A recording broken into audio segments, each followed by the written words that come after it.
Tuhan Yesus itu kan ini anaknya tukang kayu, otomatis dia juga selama ini di misinya tahun-tahun sebelum Tuhan Yesus pelayanan ya itu kan dia menghilang, banyak bilang menghilang, mungkin ada kalau gini, Tuhan Yesus itu jadi tukang kayu. Nah jadi dia tuh badannya, saya kurang setuju kalau kayak di film-film Tuhan Yesus yang lama itu kan kayak keren sih. Iya. Aku nggak setuju, soalnya tukang kayu itu otomatis tiap hari kerja. Iya. Kayunya kan besar-besar, otomatis Tuhan Yesus itu badannya besar, tinggi. Nah terus tapi meskipun badannya besar ya, tapi kalau kekuatan manusia biasa, apa dia tetap bisa nanggung kayu salib? Maksudnya gini, badannya Tuhan Yesus kan hancur ya Pak. Waktu dicambuk juga itu kan dagingnya lepas semua. Nah itu masih bawa kayu salib yang begitu besar. Perjalanannya pun berkilo-kilometer kembali dari Pilatus ke Herodes, terus langsung ke Golgota. Nah itu apa kekuatan manusia biasa atau kuat? Aderai pun kayaknya nggak kuat. Oke. Kondisinya hancur sekali. Kalau kita lihat dalam perspektif secara jasmani ya dari Tuhan Yesus itu, pada waktu dia disalib dan dia harus membawa 2 balok kayu yang cukup besar, ada 2 penjelasan ya. Penjelasan yang pertama, kita bisa dapatkan ayatnya ya, seperti tadi tukang kayu, dia sebelum pelayanan di umur yang ke-30 tahun dia sebagai tukang kayu yang sudah terbiasa mengangkat kayu-kayu yang berat. Jadi kalau hanya 2 balok itu nggak masalah buat dia ya, nggak masalah. Itu yang pertama. Kalau kita menggunakan pendekatan yang kedua, bahwa ada kekuatan ilahi yang membantu Yesus, anggap sajalah ada malaikat. Tuhan kirimkan malaikat, Bapa kirimkan malaikat itu nopang jadi yang dibawa Tuhan Yesus yang tadinya berat itu jadi ringan gitu ya. Karena ada malaikat yang nopang. Bisa? Bisa. Ataukah mungkin dari keilahiannya sendiri itu memberikan kepada dia kekuatan super secara jasmani? Bisa, Pak? Bisa.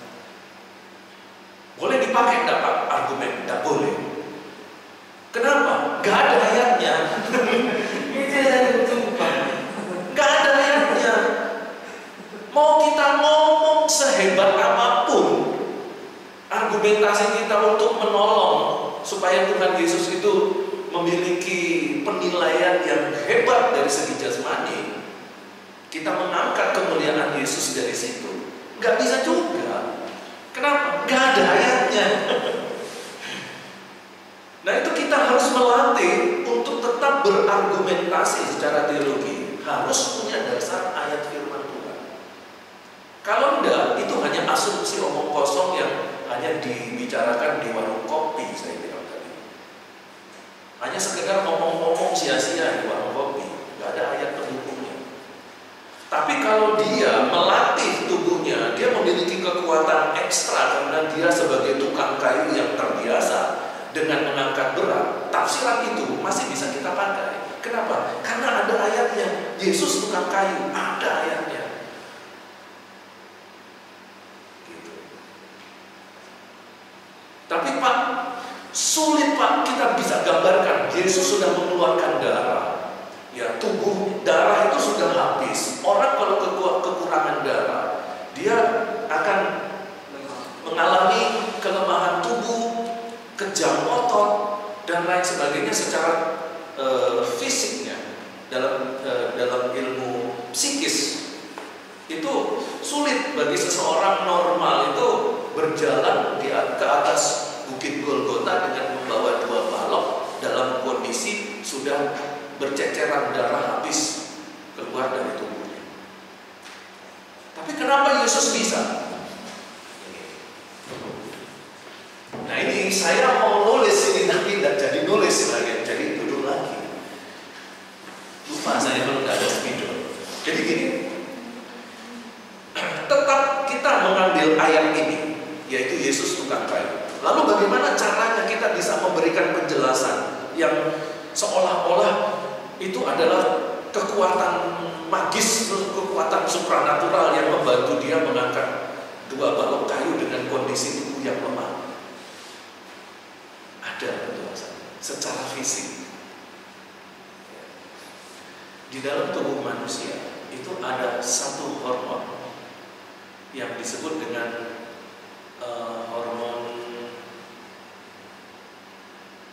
kalau orang olahraga ekstrim itu selalu adrenalin. Iya, hormon adrenalin. Nah, ternyata bahwa hormon adrenalin ini itu mampu memberikan kepada manusia kekuatan super.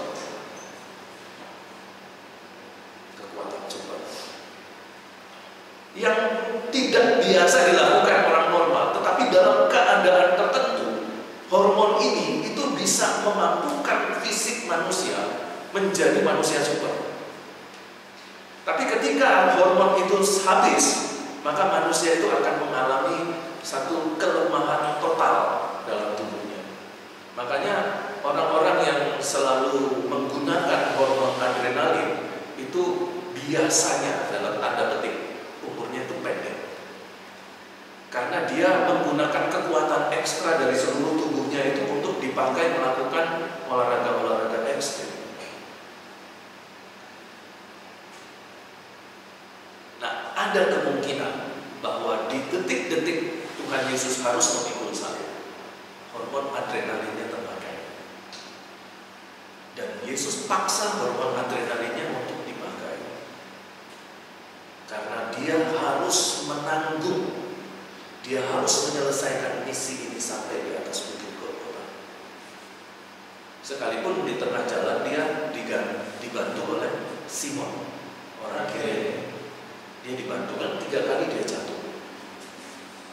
Sudah mungkin habis hormon adrenalin, dia dibantu Simon Kirene.